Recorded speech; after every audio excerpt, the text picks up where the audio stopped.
Hi everybody, Nelson here, and today we are going to be painting this. This is a painting we did a long time ago called Daydreaming. This is actually one that I've replicated just for this experience. It's of a beach in the Caribbean that my partner Amy was on and took a photo, and we've taken that photo and done a lot of recompositioning to make it something just different with a lot more water, but this is the basic of it. We're including the original photo below, so if you want to check out what our original inspiration was, you should totally do that. It's kind of fun to see where we started and where we're going to finish. This painting is done in all palette knives, kind of. We're going to use the 3 palette knives that I showed you in the intro, the base palette knife, we're going to use the detail knife, we're going to use our all-purpose knife, and then we're also going to use this one little fun and unique jewelry tool that we have, in addition to some other ones, just to show you how to break things up a little bit if you don't have all of the tools that you need, and how you can always just shake things up, do things a little different. It'll be great. Your primary colors for this one are going to be Prussian blue, white, phthalo blue, phthalo green, viridian green, sap green, lemon yellow. You may put some, and dioxazine purple. Thank you, sorry about that. You may decide you want to switch it up. You may not like all of the colors in here. You may want to do totally different ones. You may want your rocks to be brown and not blue. As with all things, just have fun and loosen up, stay loose, be cool with it. This is an impressionist piece. It's not meant to be tight and specific, and if you don't get the colors exactly right, everything is ruined. It's not like that. We want you to just have fun. The more fun you have with it, the better work is going to be. Okay, so with that said, let's go ahead and get to work, everybody. I hope you enjoy it, and here comes part 1. Welcome everybody! So it's Nelson here, and we're going to do a little Caribbean beach painting today, based off of a photograph taken by my partner Amy, who's actually with us today and filming on camera number 3. Amy, say hi to everybody. Hi everybody. Hey, so Amy's actually going to make this a little bit more of an interactive experience by asking me questions while we're working through the process. As with all of these tutorials, if you decide you want to follow along and paint while we're doing it, that's great. My advice is to watch it once, then go ahead and follow along and just press pause constantly so you can get caught up. I will be introducing some new techniques that I haven't introduced in other tutorials on this one, as well as some other ideas and concepts. As with all things, this is an impressionist painting. The point is to keep it loose and have fun. If you start to get really tight and intense, you're trying way too hard. Just relax, loosen up, have fun. And with that said, let's talk a little bit about the paint that we're going to be using today.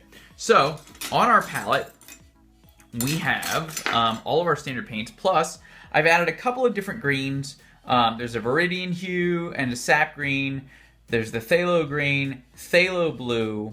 Then I've got some cobalt, some ultramarine, Prussian, and I've got some dioxazine purple over here, which I probably won't touch. Then I got some lemon yellow, medium yellow, yellow deep, Windsor orange, cadmium red light, cadmium red medium, cadmium red dark, and then this is basically a carmine over here with some burnt sienna, burnt umber, yellow ochre, raw sienna. And then white everywhere because we're going to go through so much white, it's ridiculous. This painting and any of my real surf art, the stuff that really makes the water and the sky work are the phthalos. The phthalo blue and the phthalo green. That's how we get the sort of that turquoise pearl, really vibrant water that you want to get. And then for the sand, we're going to stick primarily to some probably raw sienna and some white. And then the rocks, which are out here, they're going to be mostly darks, mostly Prussian blue, and then I'm going to show you how to do really cool shadow techniques on them that are fun. And then when it comes to sort of the islands and everything, those are going to be pale greens and pale blues. And then when we get to the foliage, it's going to be hanging up top. That's really fun. We're going to introduce ways to use unconventional tools to get awesome new effects that you might not have planned on. And I'll talk about how to use sort of regular palette knives with that as well. So with that said, we're going to go ahead and start with our base palette knife, which is this guy. nice and big. And we're just gonna lay in just some rough color just to get it going. If you are nervous about your pencil lines not coming through, go ahead and knock those out. But remember, like, you're gonna end up covering them all up anyway. Don't get too attached to them because they're all gonna disappear. So let's go ahead and get started.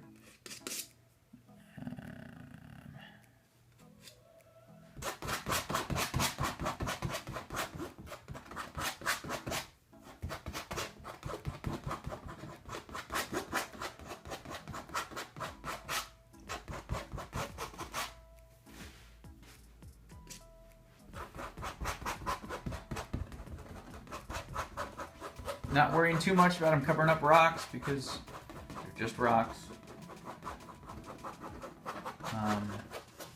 Not worried.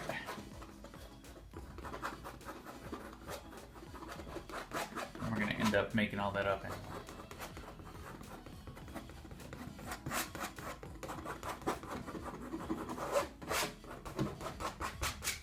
Cool.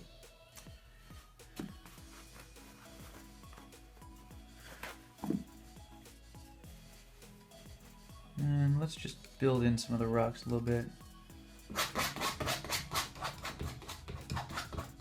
Not worried, again, too much about shape. Just getting some color in there.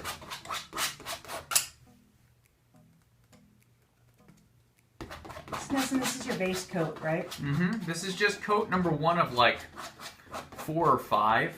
And the base coat is designed primarily to, 1, get some rough color in there, but really 2, it's to give the paint something to move on.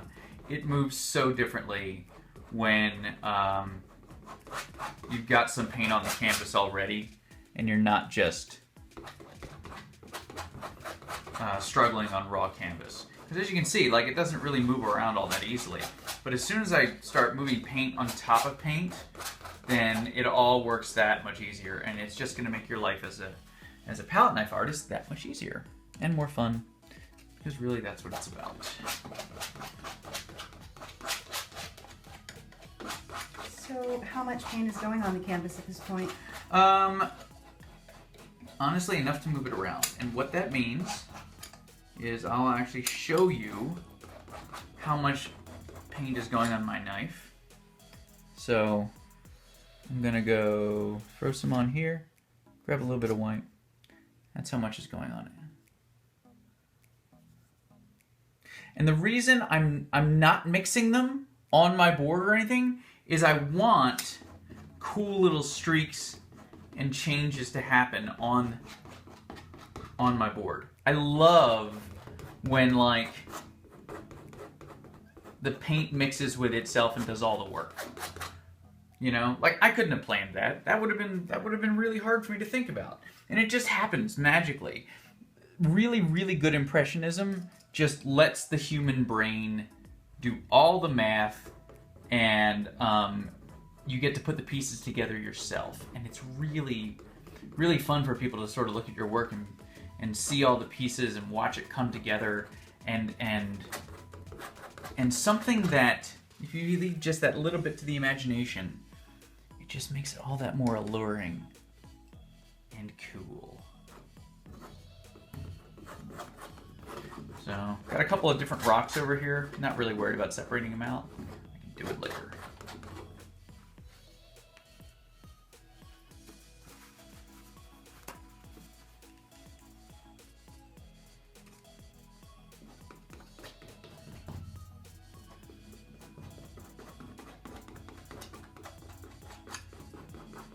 Now, I know what you're thinking. Rocks aren't blue. Rocks are... Oh my god, I've heard everything. Rocks are red. Rocks are tan. Rocks are gray. Rocks are everything but what I'm doing. That's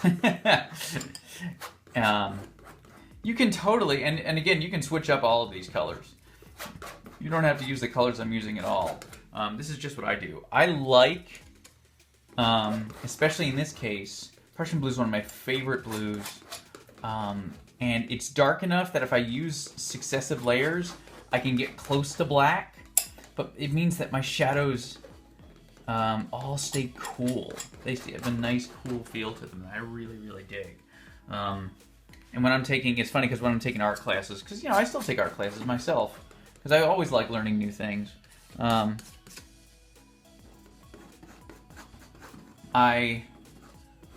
other people will pick up black to create their shadows, and I'm the first person to reach for the Prussian blue. And it may take me one more coat longer than everybody else, but my stuff sure is rich and deep when it comes to color. And I just really like it. Getting all those corners and edges. And if you have blacked the sides of your canvas, then cleaning this up later is going to be much easier. And yes, I am going over the lines. Oh God. Whatever will I do? Good. More texture. We like that. It's good.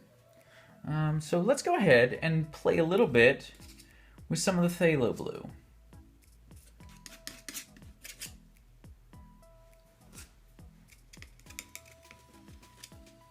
Okay, that's what happens when you mix a lot of white with it. So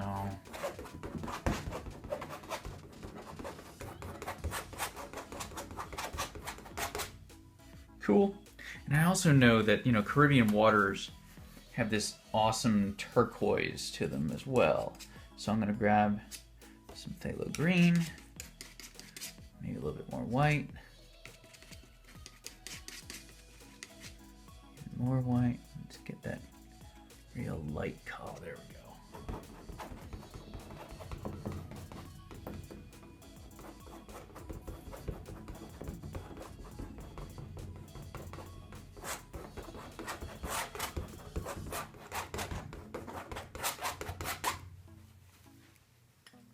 And we're not going to worry about things like water depth or, as the water gets closer to the land, it's going to change color and all that stuff. We're not going to worry about that yet. We will. That will be part of our process. But for now, just get it on there. Just get some awesome color in there.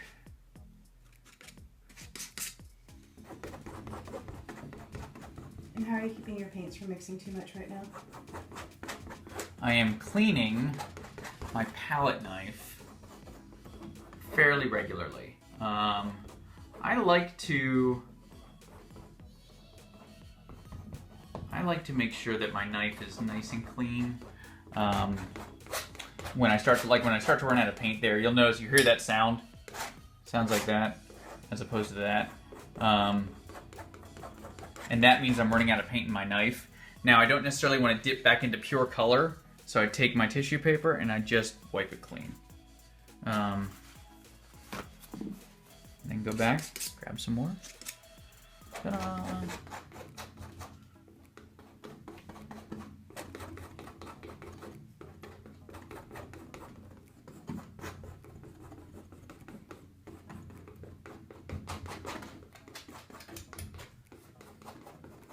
Got some islands back there we're going to lay in a minute. And again, this is one of my favorite parts because a lot of times people will look at it and be like, "Oh my God, what are you doing? It looks like finger paint." And you want to tell them to just come back in an hour. When we used to paint live a lot on Periscope, people would hop in and be like, "What are you doing? What is that?" And then they come back a couple hours later and be like, "Oh my God, that's what that is." And it's always fun to have it transform.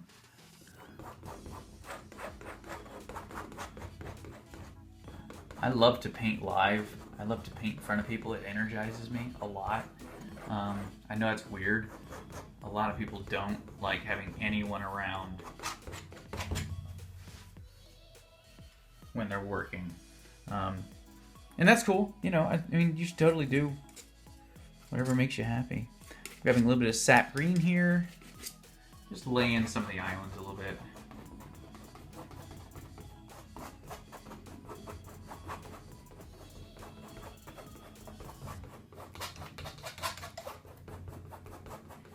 basically this is essentially color blocking. Yep, we're just blocking in color. That's it.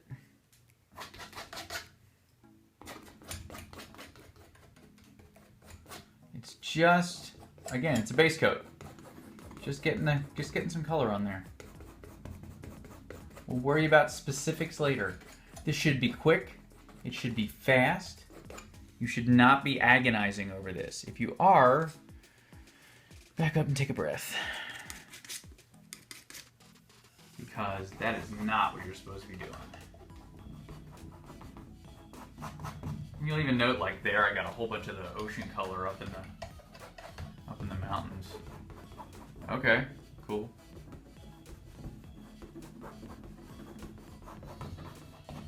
But I can still see where the mountains start and where they stop, so that's all right. The mountains are a little bit further away. Just add a little bit of white there.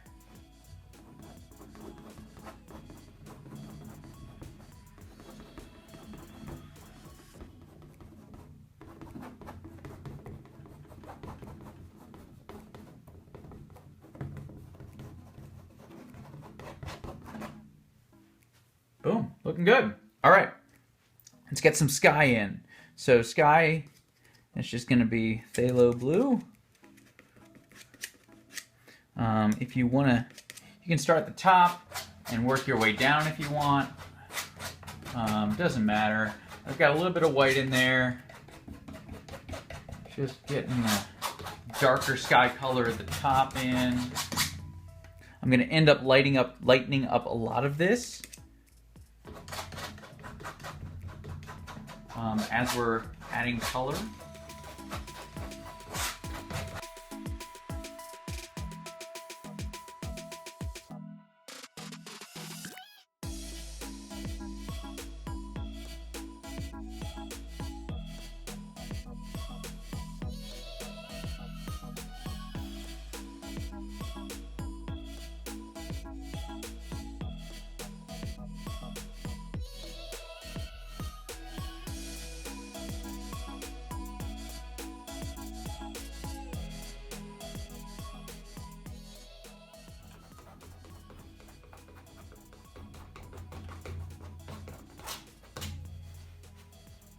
Boom. Base coat, clear. Next step, if you want to, if you have, while doing this, created large lumps of paint, take a minute and just smooth it out a little bit. Because what you don't want when you're doing this next part is huge gobs of paint underneath that are getting in your way or causing all kinds of color problems or contamination or stuff like that. If the paint's real light right now, it's just creating an awesomely smooth surface for you to work on, which is all you really want. If you're not sure, just go ahead and do what I'm doing now. See, I'm just lightly running the knife and just kind of blending it all together a little bit.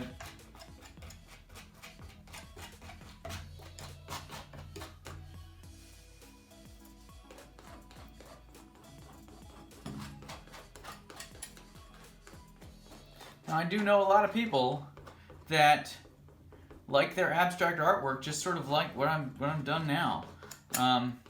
So like if you get to this stage and you really like it, you can call it done. You can totally call it done. It's your art. Do what you think works. But that is base coat 1.